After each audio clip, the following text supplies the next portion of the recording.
Stephanie Hart Grizzell and Nick Kunselman were survivors of one of the deadliest school shootings in American history.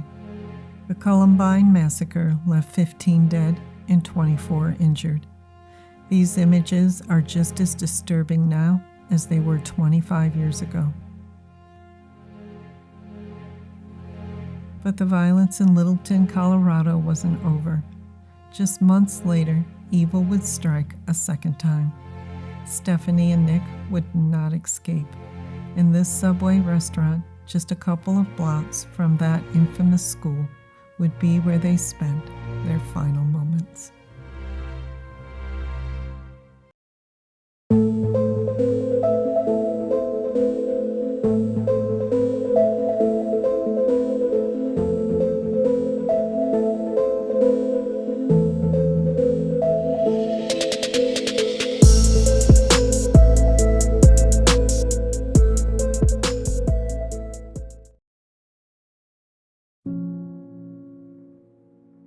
How do we protect our children and at the same time give them enough freedom to explore and enjoy the wondrous life they were given?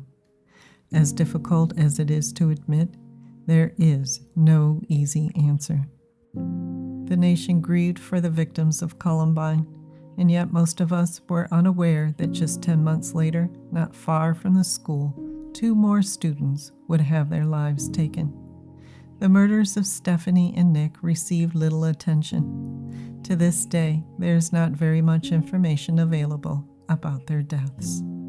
Police continue to investigate the 24-year-old slayings while keeping the details of the case under wraps. More than 40 binders hold crime scene photos, hundreds of interviews, tips that turned into dead ends, and over 150 items of evidence. And yet the case remains unsolved. In 2017, Sergeant Wayne Holverson stated, "We don't have a motive or a reason of why these 2 kids lost their lives that night." So what did happen to Stephanie and Nick? Let's take a look at that deadly night beginning on February 13th, 2000. 16-year-old Stephanie had spent the evening of February 13th at home with her mother doing homework. Sometime after 10 p.m., Stephanie's mother, Kelly, decided to go to bed. The last thing she said to her daughter was, "Good night. I love you." What Kelly didn't know was that Stephanie quietly left the house and drove over to the Subway shop at 6768 West Columbine Avenue, where Nick was working. 15-year-old Nick didn't have his driver's license yet, and Stephanie planned to drive him home that night. The shop closed at 10 p.m., and cleanup usually took less than an hour.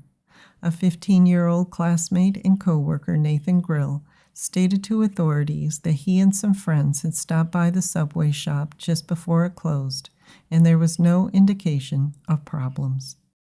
I was hanging out with him last night, just like I said, and now he's dead. It's just crazy. Grill said that when he left the shop at around 9:55 p.m., 1 customer remained and Stephanie had not arrived yet. What happened between the hours of 10 p.m. and 12 a.m. are unknown. An off-duty employee driving past the Subway shop shortly after midnight on the 14th noticed that the lights were still on. Curious to see if a coworker was having problems, she stopped and went inside. To her shock and horror, the bodies of Stephanie and Nick were found behind the counter. The 2 teens had been shot to death. Stephanie's mother remembered turning on the TV to watch the Monday morning news. The breaking story was the Littleton Subway shop murders. She saw her daughter's car in the parking lot as camera crews reported from the scene. Minutes later, police arrived at her door to deliver the devastating news. Kelly said, "I remember falling to the ground." How could this be happening all over again in Littleton? Everyone was still reeling from the Columbine tragedy, and now more lives had been taken. Why Stephanie and Nick? And what would investigators learn as they began their search for answers? Although officials have revealed very little about the crime, they have confirmed that the slayings did not appear to be random, and robbery was ruled out. The co-worker that found Stephanie and Nick stated to authorities that upon entering the parking lot, she saw a young man exiting out of the back of the shop and gave this description. White male, 16 to 20 years old, 5 feet 7 inches tall, and weighing 150 to 170 pounds with blondish hair. He was clean-shaven, wearing jeans, tennis shoes, and a black ball cap, and a black coat with either red lining or a red shirt. This description was similar to the one given by a second eyewitness. Authorities were also able to confirm that no weapon was found at the scene after a thorough search, and a surveillance camera inside the shop did not capture the shooting. After conducting over 200 interviews, investigators learned the following information. Nick had only been working at the Subway shop for a month. All employees were trained to lock the door when the shop closed and then clean up and turn the lights out. There was never a lot of cash kept in the register. Throughout the day, employees fed large bills into a locked safe, and only the manager had the key. One employee stated that you would be lucky to see $50. It was nothing worth robbing for. Rumors were running rampant that the murders may have been drug-related due to allegations of the store being used for drug dealers after hours. Interviews in more than 50 drug cases turned up no evidence. Nathan Grill said that he didn't believe that the crime was drug-related, nor did he believe that Nick had any connection to drug activity. Although many fingerprints and a scant amount of DNA had been collected from the scene, neither had brought authorities closer to a suspect in the case. Coroner Nancy Bottleson petitioned the court to keep the autopsy records sealed because they could contain information investigators don't want revealed to suspects. There is information that would only be known to people present when the crime was committed, said Jefferson County Attorney William Tuthill. It will assist investigators if they know what these keys are and the witnesses they talk to don't. Shockingly, several individuals claimed responsibility for the murders, but none of them were able to give details of the crime that authorities purposely withheld. A $100,000 reward was offered by Metro Denver Crime Stoppers. It was one of the largest rewards ever offered. Authorities had hoped that it would motivate someone to step forward with more information. Unfortunately, it did not. And this is where the case goes cold. For 24 years, we've seen theories come and go. We've seen speculation about drugs, gangs, jealousy, and misplaced anger over the Columbine school shootings. What I found most compelling and insightful is a statement given by Pastor Gino Gerasi, a chaplain with the Denver PD and the Arapahoe County Sheriff's Office. Pastor Gerasi was at the Subway shop the morning the bodies of Stephanie and Nick were found, and this is what he had to say. The community needs to know that those children were executed. They were not shot in a robbery gone bad. They were executed. Who usually commits murder? Asked Gerasi. An acquaintance. Who usually kills a teenager? Another teenager. Statistically, Gerasi was right, and it certainly would have narrowed the field of possible suspects.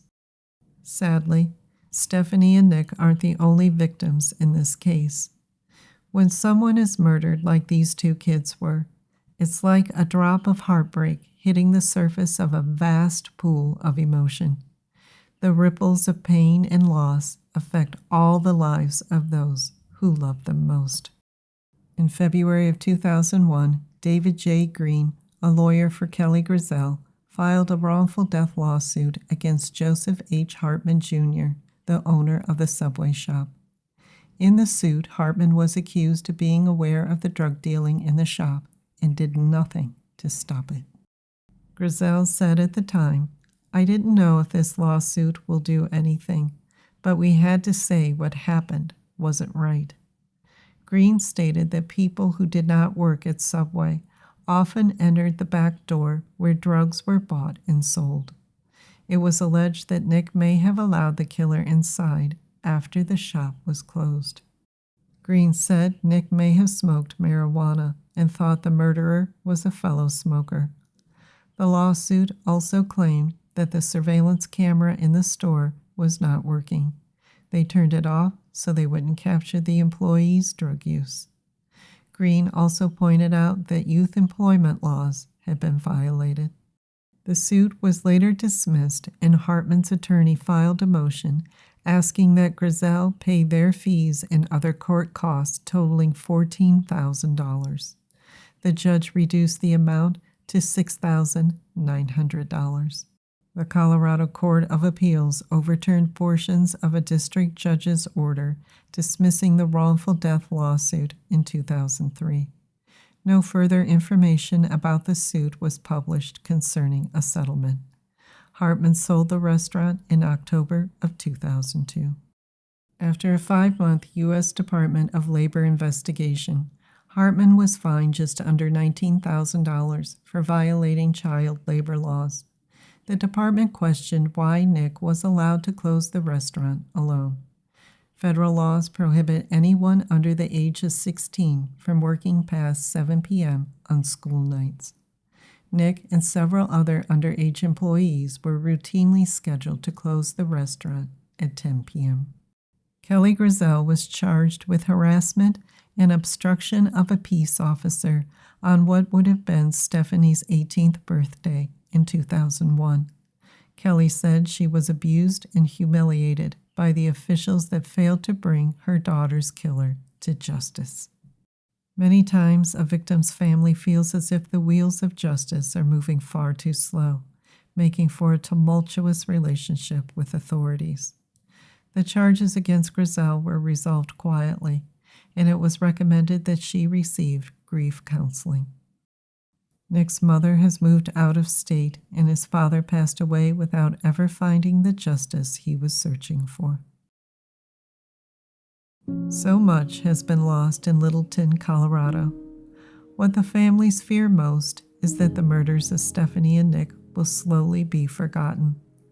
The two sweethearts were buried side by side. She was described as a flower child who loved music, poetry, and art. He was a champion junior disc golfer who played the guitar and loved his family. Nick's mother, Wendy, said that he once told her that Stephanie was his soulmate.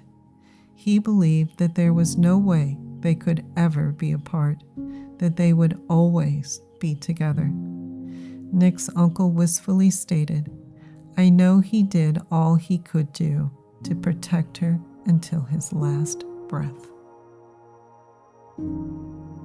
If you have any information about the murders of Stephanie Hart Grizzell and Nick Kunselman, please contact the Littleton Police Department at 303-794-1551. Are you obsessed with true crime content? Subscribe now and join our growing community as we analyze and discuss the details of some truly baffling cold cases. Browse our growing library of cold case investigations and immerse yourself in the mysteries that keep us up at night. Subscribe and join the EOJ community today. All it takes is a click.